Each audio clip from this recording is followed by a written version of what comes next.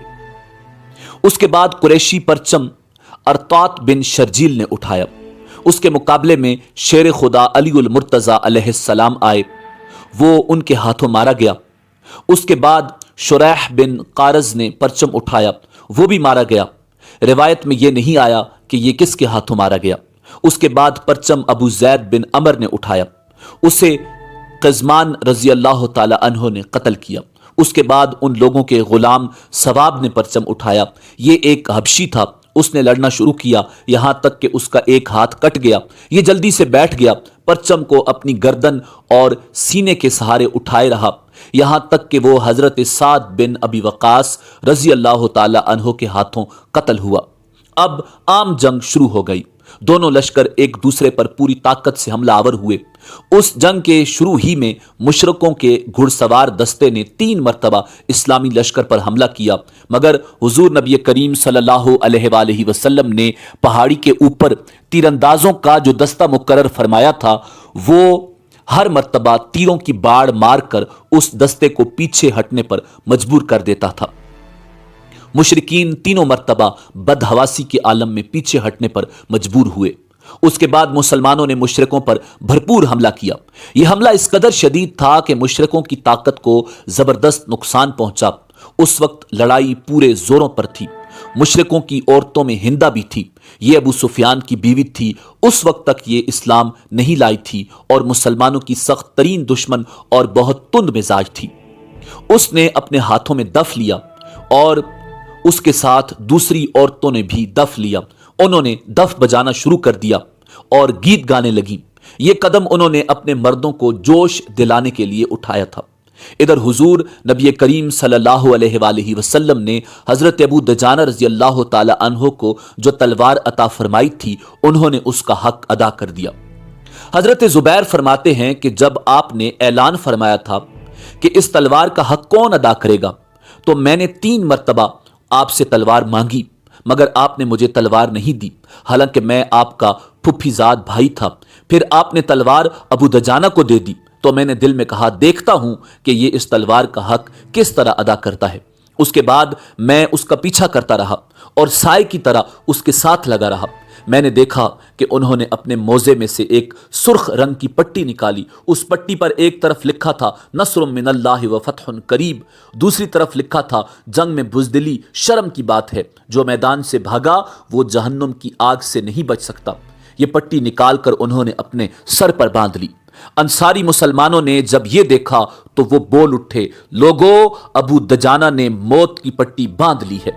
انصاریوں میں یہ بات مشہور تھی کہ ابو دجانہ جب یہ پٹی سر پر باندھ لیتے تو پھر دشمنوں پر اس طرح ٹوٹتے کہ کوئی ان کے مقابلے پر ٹک نہیں سکتا۔ چنانچہ اس پٹی کے باندھنے کے بعد انہوں نے انتہائی خوفناک انداز میں جنگ شروع کر دی۔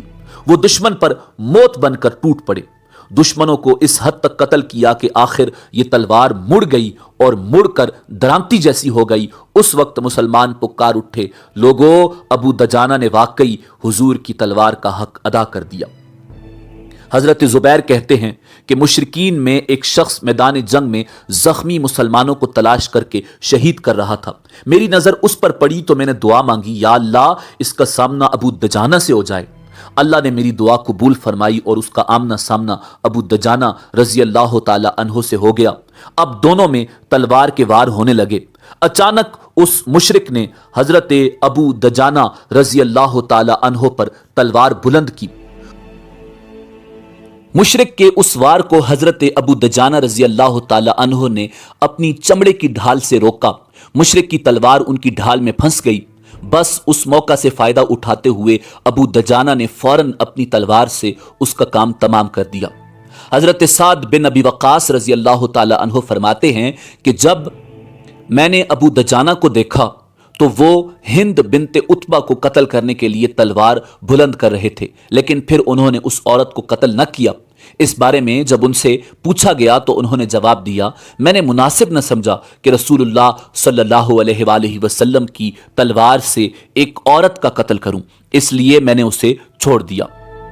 حضرت حمزہ بن عبد المطلب رضی اللہ تعالی عنہ بھی ان کی طرح انتہائی سرفروشی سے جنگ کر رہے تھے۔ حضرت حمزہ رضی اللہ تعالی عنہ بیک وقت دو تلواروں سے لڑ رہے تھے، یعنی ان کے دونوں ہاتھوں میں تلواریں تھیں اور لڑتے ہوئے وہ کہتے جا رہے تھے، میں اللہ کا شیر ہوں۔ ایسے میں سبا بن عبد العزا ان کے سامنے آ گیا۔ انہوں نے اسے للکارا، پھر تیزی سے اس کی طرف بڑھے اور اس کے سر پر پہنچ کر تلوار کا وار کیا۔ سبا فوراً ہی ڈھیر ہو گیا۔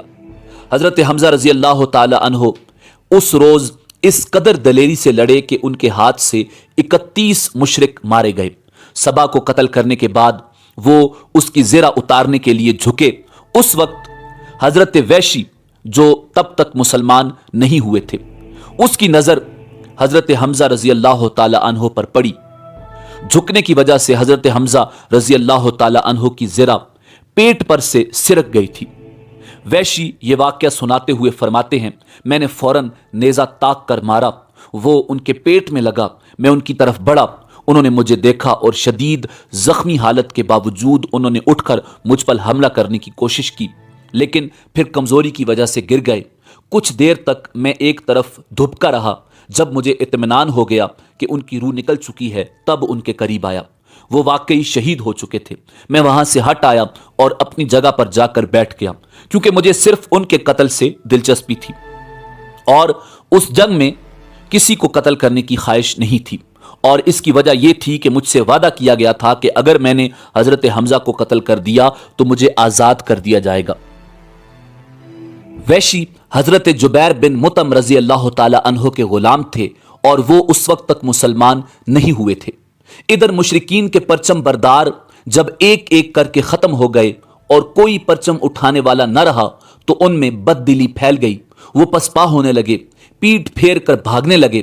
ایسے میں وہ چیخ اور چلا رہے تھے۔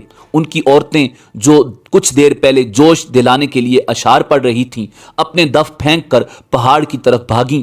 ان پر بدحواسی اس قدر سوار ہوئی کہ اپنے کپڑے نوچنے لگیں۔ مسلمانوں نے جب دشمنوں کو بھاگتے دیکھا تو ان کا پیچھا کرنے لگے، ان کے ہتھیاروں اور مال غنیمت پر قبضہ کرنے لگے۔ اب یہاں اس موقع پر ایک عجیب واقعہ رونما ہو گیا۔